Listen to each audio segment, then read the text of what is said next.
Erev Tov, good evening and welcome to our Yom HaShoah commemoration in this year 5782. Even though many decades have passed since the Shoah, it never gets any easier, I think, for many of us, especially those of us who have a connection through our parents or our grandparents or other relatives. Anti-Semitism is on the rise around the world. Ethnic and religious hatred is still widespread across the planet, and genocide has not been eradicated from the world. The lessons of the Holocaust are many, but one of the lessons is that we must never give up the fight. We must never stop fighting against injustice, oppression, anti-Semitism, and hatred. But at its core, Yom HaShoah is about honoring the memory of the 6 million men, women, and children who were killed during the Holocaust. And I have a reading on page 521 that I'd like you to please turn to.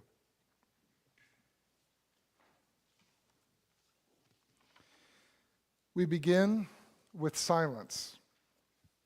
The silence of death. The silence of destruction.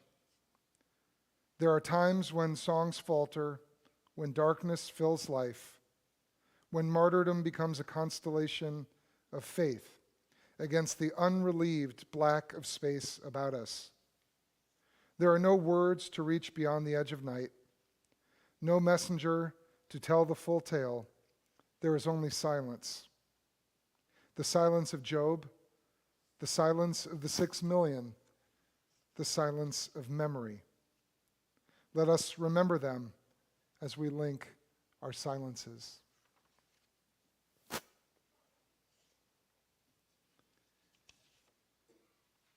We have 6 yahrzeit candles, 6 memorial candles in the front of our sanctuary to represent the 6 million who were killed. And I would like to invite Sylvia Samrick, David and Sheila Amar, Harriet Spitz, Martha Pascan, and Sally Besser to please come up to the front.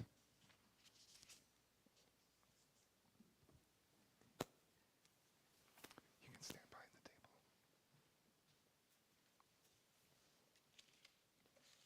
Just stand behind the table. I'm at the top of page 522.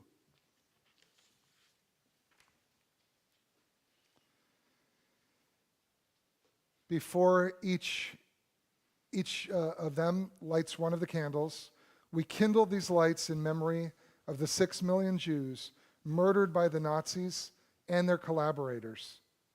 May the memory of the righteous be for a blessing. Zichronam livracha. May all of their names be a blessing.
They stood in fear, where could they go?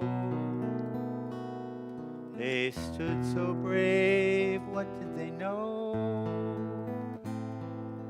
On this day, hear us pray, each prayer meant for you. The Yom HaShoah Yikatevu. How could it be the world was blind? Was no one there to take a stand. On this day, hear us pray, our prayers call out to you.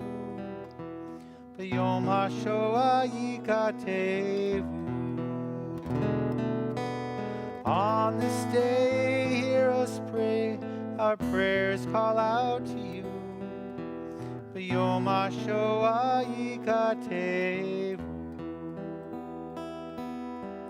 Never again, never again, hear our voice tonight. Never again, never again, knowing wrong from right. The years have passed, we still recall. The Spirit left inspires us all. On this day, hear us pray, the flame still burns for you. Yom HaShoah Yikatevu. On this day, hear us pray, 6 million prayers to you. Yom HaShoah Yikatevu. On this day, hear us pray, 6 million prayers to you. Yom HaShoah Yikatevu.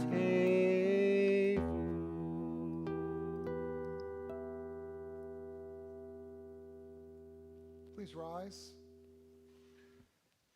El Malei Rachamim is on page 530.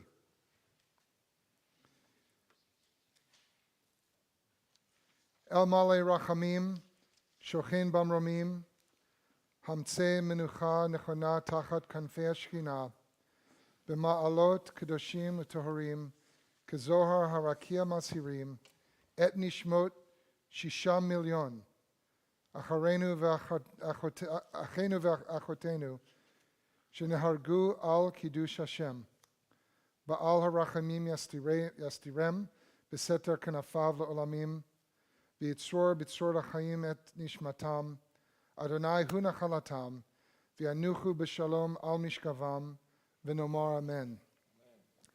Fully compassionate God on high, to our 6 million brothers and sisters, murdered because they were Jews, grant clear and certain rest with you in the lofty heights of the sacred and pure, whose brightness shines like the very glow of heaven. Source of mercy, forever enfold them in the embrace of your wings, secure their souls in eternity. Adonai, they are yours. They will rest in peace. And let us all say, Amen. Amen. Please be seated. Thank you. Thank you.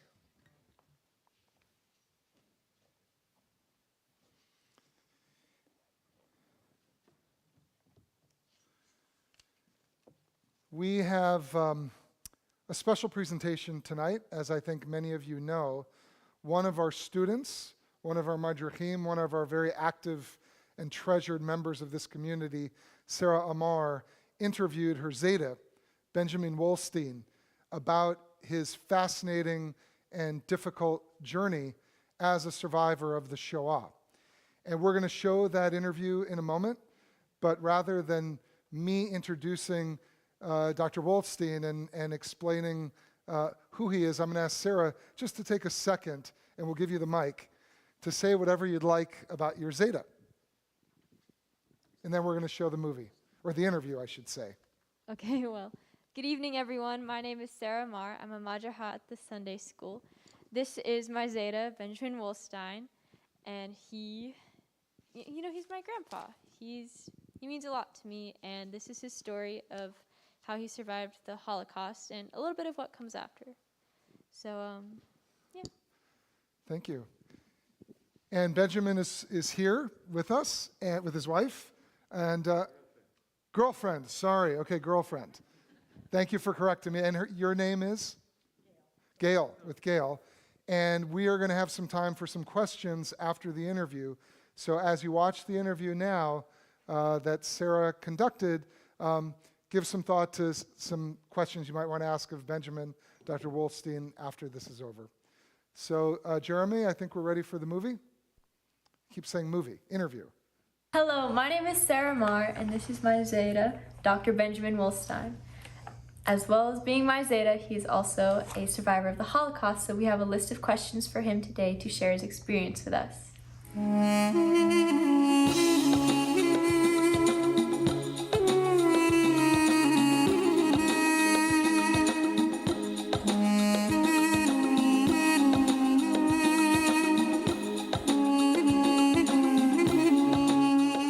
I was born in Samarkand, Uzbekistan, and this is and I ended up being born there because in Samarkand, Uzbekistan was in the USSR, and the reason why I was born there is because my parents were trapped in the ghetto of Piotrków in Poland, and they escaped and went into Ukraine, like today is Ukraine, and there my father and my mother went across Ukraine, and when Hitler came in to that area, they took a train and ended up going towards Samarkand. The train that they were on was bombarded, and they were separated for a little while, and then got together, and they arrived in Samarkand, Uzbekistan, that at that time was was conquered by the USSR. I was born in February 3rd, 1942, and that's it. How do I know you? Well, I know you before you knew me. I knew you since you were at least 6 weeks, your mother was 6 weeks pregnant with you. And I delivered you. In the Second World War, as I said, I was born in 1942. That was in the middle of the Second World War. The war finished in 1945. And what I remember is the people that from Samarkand, Uzbekistan, that thanks to them I'm alive, because they fed me, and I even learned the language a little bit, and I remember saying Assalamu alaikum so I could get rice. I did not leave my home. I was already out. My home would have been in Poland, but I was born in Samarkand, Uzbekistan. And the reason why I was there is because Hitler was advancing in Russia and in Ukraine, and almost went into to cover all Russia, except for the winter that stopped him advancing. Where did I travel to? Mm-hmm. From Samarkand, Uzbekistan, when the war was finished in 1945, thanks to relatives in the United States. My uncle, that was a physician in Los Angeles, he helped us get out of Russia, and we traveled from Samarkand to Poland, and I lived in Lodz, in Poland, in Lodz. I remember in Samarkand, when I was a little boy, I was very worried that when I heard planes flying over, and I remember my sister that died, was born also in Uzbekistan, and she died, and I remember going with a train from Russia to Poland, and see my father, and there was a cow train, and I remember my father pointing out the Nazis working on the railroad, they captured prisoners. That's what I remember. Which family members did you travel with? with my father and my mother. At which point did you finally feel safe?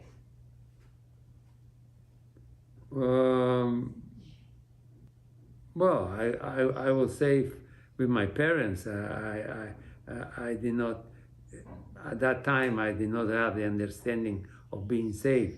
But in Poland, I had problems with anti-Semitism. I remember a little child in the neighborhood that I lived that called me Jida, and I punched him out. I still remember. I remember that. I remember I was going to kindergarten, and my class was walking on the street in Poland, and a guy with a horse and pulling a thing that that he was sitting on. He went over the street and almost runs us over because we're Jewish. And that was in Poland, in Lodz. What happened to my family? Most of them are exterminated in the concentration camps or killed. And I, from my mother's side, I had around 9 or 10 or 11 members that were all killed, except one that was my uncle in Uruguay. And from my father's side, the same thing, except some of the relatives that live in France, and most of them went taken to the concentration camps. Mm-hmm. I did not know any of my grandparents at all, and most of my uncles.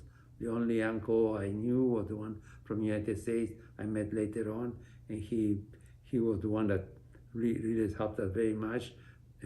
Without him, I would have not been here.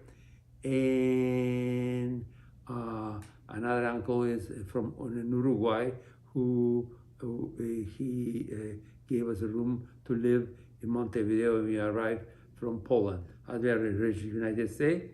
Well, it was a complex thing. It started in my youth, going from Lodz to France, and I lived in France for around 6 months. And from France, we took a ship at the Havre port, and the ship was the Grua, and we went through Morocco, where we stopped in Casablanca, and I remember being blessed by a rabbi in the port. And then we went to, the next stop was Santos, Brazil, Rio Janeiro and Santos, Brazil. And from there we went directly to Montevideo, Uruguay, where I lived 21 years. And from there, after I finished medical school and became a physician, I came to the United States. How has your experience during the Holocaust affected your life and the way you view the world? Well, was very pronounced. First of all, I did not have grandparents or so on. People that were not really related to me were my closest family, instead of having a grandmother, a grandfather, uncles, and so on, except for my uncle in Uruguay and my cousin from there. How did it affect me? It affected me very much. All my life, I feel I can see very closely where other people do not see the anti-Semitism and the hatred of Jews. I experienced it in Uruguay. It was a very free country and very, very welcoming to Jews, but there was a lot of Nazis there also. And I remember, and also in the language, for example, in Spanish, bad words are with the name of Judío or Judas, or a very common word that Spanish people say, no me jodas. That comes from saying bad Jew or so on. I remember before Christmas, they would do a doll and they burned it in the middle of the street with a fire, saying that the Jews, they call me Russo, that is Russian, in grammar school because they didn't want to say Jew, but they said, you Russos. That's what they said. What is your relationship with Judaism? My relationship? I am very, very close to Jewishness. As a kid, my parents sent me to the Yiddish shule, and I spoke Yiddish, and I speak Yiddish. That's why you're my Zeta. And I tried to maintain that, even though Israel, Ben Gurion in his company tried to erase the Yiddish from the map, but it is there in some part of Jews, especially that I do not like. That the This is going to be shown at the synagogue. the very not Orthodox, but Zeta, let's stay on topic. Let's not go there. Let's not go there. Are the only ones speaking Yiddish, but otherwise it's Hebrew, and I resent that because really the Jews that my parents and all my relatives spoke Yiddish, and I still speak Yiddish, but and they try to whitewash the culture of Judaism. Now there's a renaissance, and many people are starting to speak Yiddish again. My relationship to Judaism, first of all, I brought up 2 children of mine that are very Jewish. My son is much more liberal. My daughter is very religious. What are their names? Ari and Ilana. And my grandchildren, I have 4 grandchildren, really 8 grandchildren. 4 grandchildren are from 3 from my daughter and 1 from my son, and then are the 4 Amar girls that I adopted as my grandchildren. Well, I have 1 Zeta, and that's you. So Thank you. it's not 8, but it's still there. Do you have any words of advice for younger Jews about how to face adversity? The most important thing to face adversity is to look ahead, to not to dwell on the past, but to look at the future and to have the strength of confronting it. And I had that happen with me when I was in medical school in Uruguay. A guy had a swastika on his lapel and so on, and I went over to him and I punched him out and told him, "You are not going to wear that in front of me." But the most important thing is believe what you think, what you believe, and fight for it. Like I fight for the women's rights, and that's why I'm an obstetrician and gynecologist, and I fight for freedom of expression, and I even don't like certain things that Jews are doing that are like putting down women and other things that are not right, and I feel that the women should be equal to men, and they should be able to go to, like in certain synagogues, women are not allowed to the Torah, the children are not allowed, girls are not allowed. But it's not like that in our synagogue. I understand. I said certain. I'm saying what I believe. Even in Judaism, I don't like certain portions of people, how they treat women. And that when I was in Israel with Mea Sharim, where the very religious live, I don't like what they did to the woman. Yeah, it's very impossible to like the entirety of one thing. No. But I like to see women and men being together and expressing themselves freely and being treated like human beings, okay? Not a second-class citizen. Yeah, women equality. That's right. That's right. No, I want to ask a few other things that you did not ask me. Oh yeah, what's up?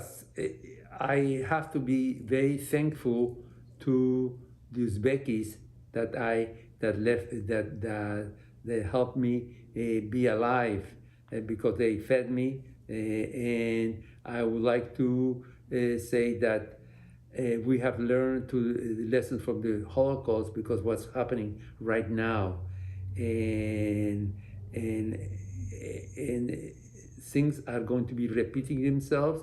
There's always going to be the people that hate other people, that do things not for what they are, but they're going to fabricate things, and we have seen that here in the United States in the last election, that lies, and this has been very true for Judah. My grandfather, for example, in Poland, had a pit of acid for the when they were the attacks against Jews. He had that to defend himself, the pogroms, and essentially things are going to be repeating itself. There are people that do things not because they are right, but they acquire. Sorry, could you say that again? They acquire ideas from false statements and false beliefs. So we always have to be in the forefront to educate other people to make sure that things do not repeat itself. Like they used to say that Jews were killing children to make matzah for Passover. And there's a whole bunch of other things. So we really have to be very vigilant if we want to be surviving to educate people and to maintain the truth in society. Yeah. History tends to repeat itself, but we can break that cycle with education. That's correct. Education is the most important thing, and education should start from the beginning. And sometimes little things like games in computers or other things can bring the misinformation and stuff like that. Because there are certain people that want to do things to hurt other people. Yeah. Well, is there anything else that you wanted to add? No, what I would like, I am very happy that you are growing up and being so and chose this subject, because it's a very important subject, because people are not going to be around, and this is going to be completely forgotten, and we should never forget what happened in the Second World War.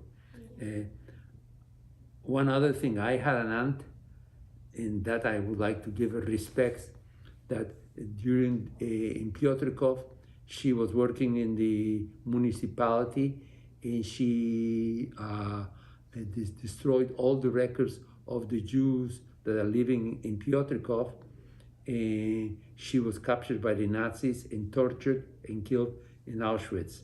Her name was Esther Wallstein. So I want homage. Another thing I want to say is about my father and my mother. They were Bundists, and Bundists were non-religious. They were not religious. My grandparents were, and the reason why they were Bundists because they wanted to fight for the rights of Jews and for equality of women, etc. They started a movement in Russia, in Poland.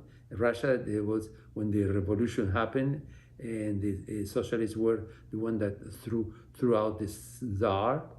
In 1917? Before, a little bit before that, 19, even before that.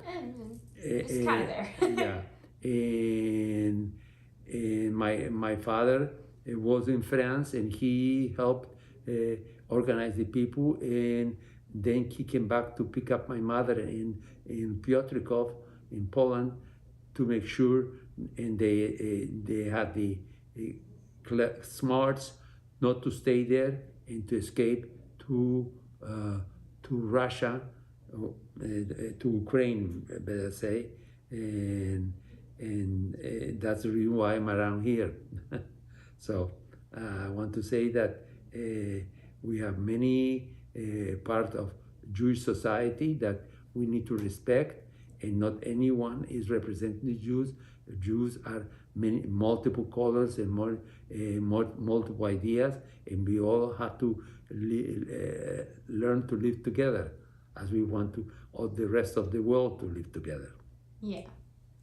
Just because we are of the same religion does not mean all of us are going to get along. That's right. But And some people are not religious, like Bundists are, We and can still communists try, and, you know? and atheists are not religious, but they are Yiddishists. They believe in the food, they believe in I mean, we do have good food, so. yeah,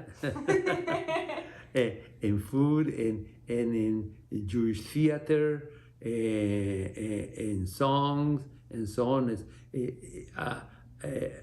Judaism does not mean that you have to pray. Judaism means that you are believing in Jewish ideas and so on. And some ideas are very religious, some are not religious. There's So more than one way to be a Jew. It's like there's not that's one what concrete way. that's right, and that's the important thing, is to respect everybody and to live together. And when you have respect everyone, then you have a collage of a society that can produce ideas and innovations and science and all other things that are very, very important. And we have to learn to respect ourselves and not to criticize people that do different things. Yeah, we should respect our differences because we're different. You know, That's- uniqueness is the beauty of life. That's correct. That's correct. And you can see that the Jewish theater, very important, and that was essentially one of the most important things that that United States acquired. All the Jewish theater, starting with Shalom Aleichem, with Fiddler on the Roof. You know, I love that musical so much. yeah, that was, and if you look at now what's happening in Ukraine, that's exactly what that book painted, and there's many other things.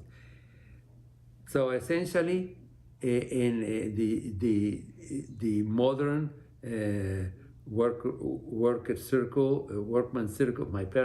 My father was a very principled person in the workman circle, the Arbeitering. That was the part of Judaism where it was a Jewish organization for workers that gave them the rights to work.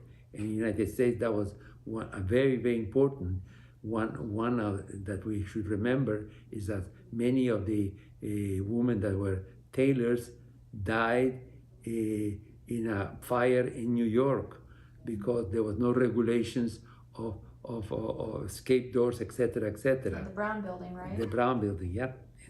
And about that, it came all the changes that we have in now with fire doors, with alarms, etc., etc., etc. I mean, we'll need it. We're in California. That's right. In California, there was also other things, and you know, but the important things is that not everybody can believe the same things, and there are many things to everything. There are people that believe in kosher, there are people that believe that eating meat is not right, people that so the important thing is to be open to ideas and to pick up the most important, the most advanced ideas and so on from everybody and live together. Listen to all the ideas, but pick and choose the ones that fit most to you. That's correct. That's correct. And I think that is a good stopping point. So once again, thank you, Zeta, for agreeing to do this interview. Of course, anytime. Yes. And thank all of you at the synagogue for listening. And I shall see you next Sunday. So, Okay. bye. Bye-bye.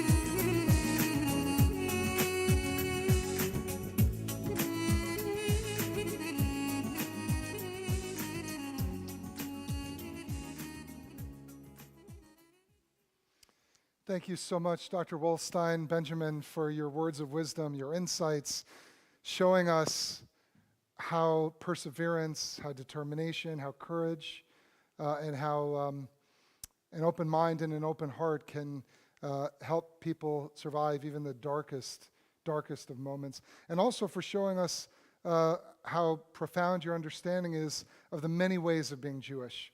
There are so many different ways to be Jewish, and the fact that you were able to come out of such a difficult experience and have such a love for your culture in particular, as well as your faith, is just something beautiful to behold.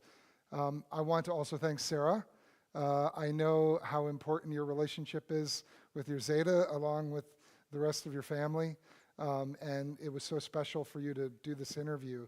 So we're really, really grateful for your sensitivity and your commitment to our congregation. And a special shout out to Gordon. Gordon produced the video. And believe it or not, he typed the English at the bottom of every single one of those frames. So if you call them frames, but thank you so much. Now, I promised that we would have time for questions, and I think we should really take advantage of that. Benjamin, I'm going to ask you to sit up here if you'd like, and we'll have a mic for you. And we have some time. That doesn't work, but I have my watch is right. We have some time for any questions you have, and thank you so much for being open to answering them. So does anyone have any questions of Benjamin about his experience, about any of the topics he mentioned? I will say one thing that I in particular liked. I was in Samarkand, Uzbekistan in 1993 for about a month, where you were born, and I really appreciate, and in light of your relationship to the Ammar family and David being born in Morocco or being Moroccan, the fact that you highlight how many people in the Muslim community, and Uzbekis are Muslim, not everyone was trouble. You know, it sounds like you got quite a bit of support and help from the Uzbek population. And I think a lot of people, especially today, paint entire cultures with one brush, and it's always more complicated than that. Absolutely not. I was in Morocco, and I was in some. I did not visit Samarkand afterward, but I was in Morocco, and I had a fantastic time. And they knew that I was Jewish, and I discussed with them openly all the things, that, especially in Morocco. When I went to visit, I visited all the Jewish cemeteries and also the synagogues. And one of the outstanding things was to visit the Talmud Torah from Rabbi Pinto. I was in the city where he has a Talmud Torah, and it was fantastic to hear them talking and so on. And in one city, I saw a woman, and she started talking to me, and I said, "Why are you wearing these things on your head and stuff like that? Men are not." I said, "I'm a gynecologist, and I think a woman should be as free as men." "Oh no, this is to show respect." I said, "No." I say, if the man needs to be shown respect to you, they should respect you with the clothes on your head or without it. You should have the same rights as a man. This is because I believe in women's rights. But and we're freely talking with no any problem. And in China, the same thing. I went to visit China, and we started talking, and they even offered me food and stuff like that, you know. And I like to meet people and exchange ideas, and I think that if people communicate, there will be less problems.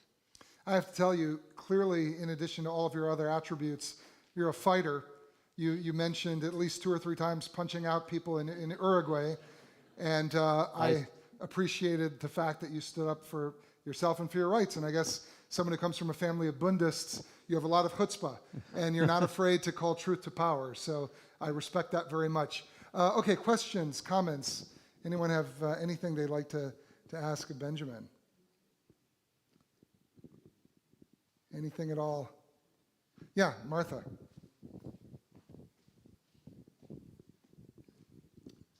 When you were in Uruguay, how did you, it sounded like you went to medical school there? I wasn't. No, I went to medical school in Montevideo, Uruguay. Oh, okay. So when you were in Uruguay, these are all Catholic countries. How did you maintain your Judaism? First of all, Uruguay is a special country. It's not the same as all the Latin American countries. In Uruguay, at one moment, they took off the crosses from the churches. And in Uruguay, you do not swear on the Bible, you swear on the Constitution. And women's rights started very early in Uruguay. Also, education of children started very early in Uruguay. And they had a big acceptance to everybody. They were to the point at one moment we had 9 presidents. They copied the Switzerland's model and also the United States model. The José Gervasio Artigas, who was the guy, the general that liberated Uruguay from Spain, copied a lot of things from Washington, from the American Revolution. So Uruguay is a very special country, and the reason why it's a very special country is between 2 empires. There was the Portugal Empire that is and then the Virreinato of Spain that was from Spain. So in Uruguay is in between, and that's the reason why Uruguay is like a buffer zone between Portugal and Spain.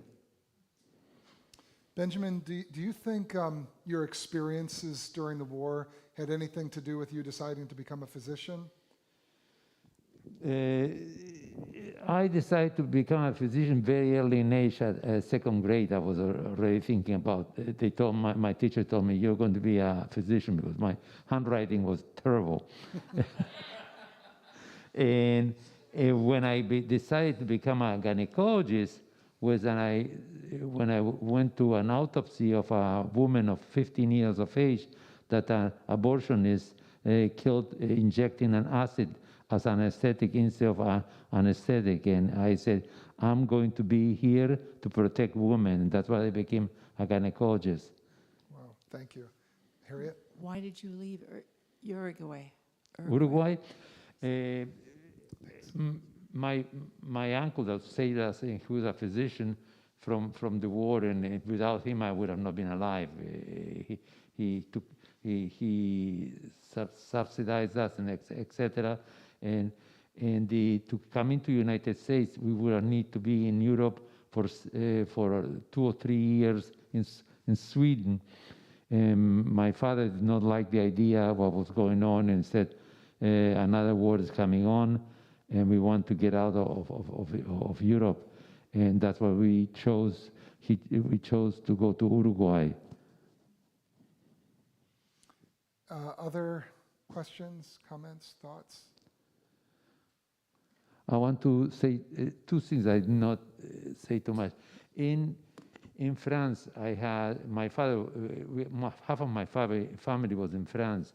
I had one aunt that fought, and I met her. She was a niece of my father, but she was a cousin of mine. And she went around and she took the children from Paris to other areas in rural areas and so on to save the children. One of her sisters also was told by the French police that tomorrow we're coming with Gestapo and we're going to pick you up. So that one did not leave. My aunt was very upset. My cousin was very upset till I met her multiple times in Paris, because I went multiple times to Paris. Was very upset that she could not save them. But she saved a lot of Jewish children. At one time, she went to south of France, where the de facto government of Germany was, and she was in the hotel in the Gestapo with them, and then she was arrested, and they just let her free because they realized that she was fighting for freedom of France. Thank you. So, and I have to say that about what happened in the war, well, as we're talking about the Holocaust, in Poland, the people that were fighting for the rights of the Jews and were stood up against the Nazis were the Zionists, the communists, the Bundists, and so on. The very religious says, Shema Israel, the God is going to save us, but they did not do anything to fight.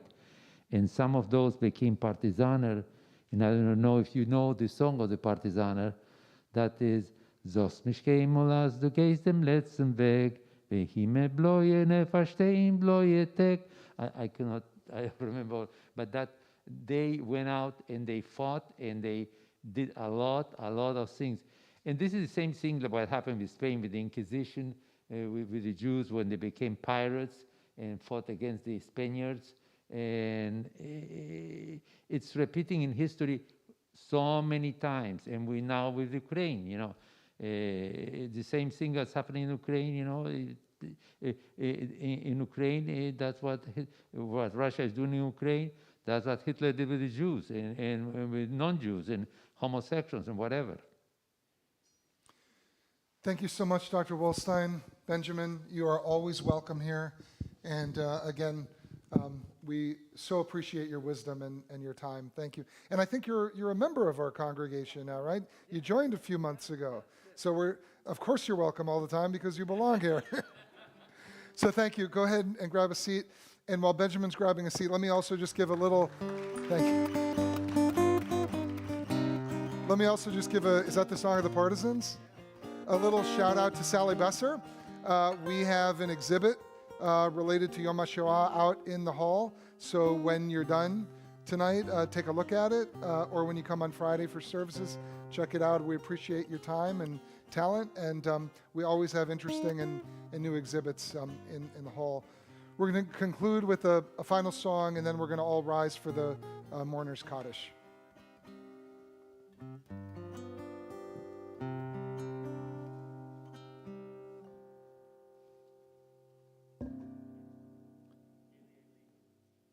I don't have that page number.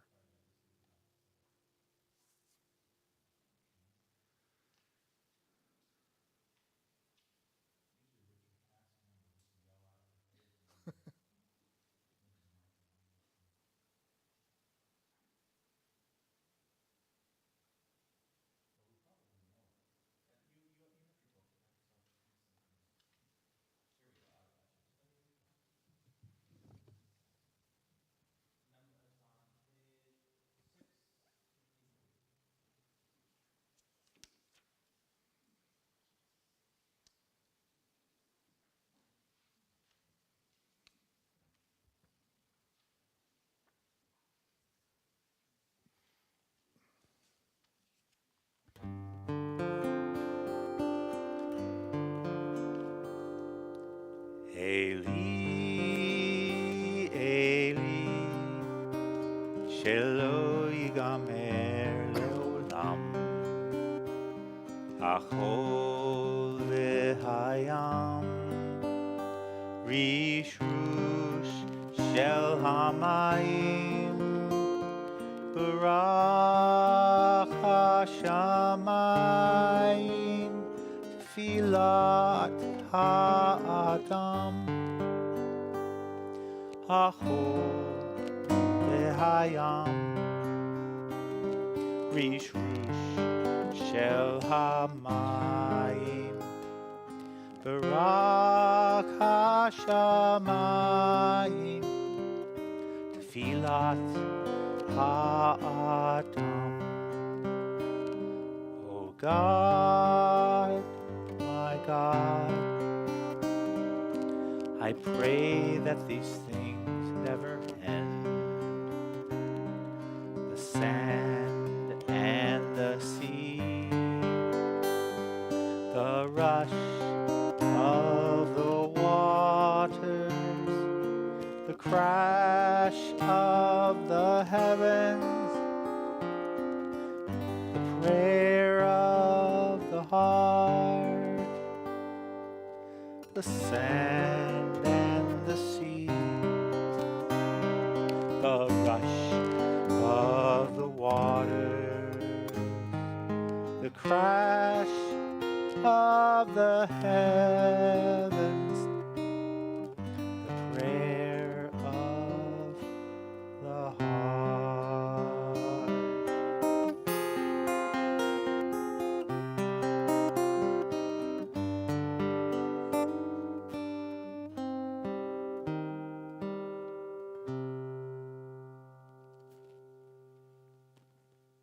The Mourner's Kaddish is on page 532. Please rise. In memory and in honor of the 6 million. Yitkadal v'yitkadash shmei rabbah be'alma divra cherote v'imlich malchute b'chayechon uvyomechon uv'chayei dechol beit Yisrael b'gala uvizman kariv v'imru amen. Yehe shmei rabbah mevarach le'alam u'lalmei almaya yitbarach v'yishtabach v'yitpa'ar v'yitramam v'yitnaseh v'yitadar v'yitalel v'yitalal shmei d'kudsha b'richu le'ela min kol birchata v'shirata tush b'chata v'nechemata damiran ba'alma v'imru amen. Yehe shlama rabbah min shmaya v'chaim aleinu ve'al kol Yisrael v'imru amen. Oseh shalom b'mromav hu yaseh shalom aleinu ve'al kol Yisrael v'imru amen. May the source of peace grant peace to all those in mourning and comfort to all those who are bereaved. And let us all say, Amen. This concludes our commemoration. Thank you.